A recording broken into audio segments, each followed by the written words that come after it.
This is the garage elevator at 1 PPG Place in downtown Pittsburgh, Pennsylvania. This is originally a 1980 Schindler Haughton, but then it got modernized by Schindler. That press was out in 2005, but now it's been modernized, got an HXpress mod with Mad BS buttons. That's the original drop key. That's the one from the 2005 mod, and then that's the current one. All the mods use different drop keys. Same cab, because this is the standard cab we use for the complex, but it now has new buttons. Parking 3. Here we go. I'm surprised they're not using the MAD LCD indicator. They're just using the standard CE LED with the red and bold numbers and the white background here. Parking 3. Doesn't even have the voice either, unless it's quiet. I'll end up at the lobby, which opens on that door.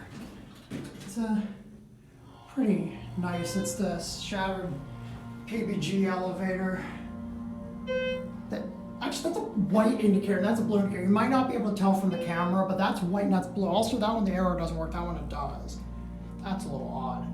Also interesting how they're classic rather than the moon buttons. Lobby. Column install on the side. Install on the side.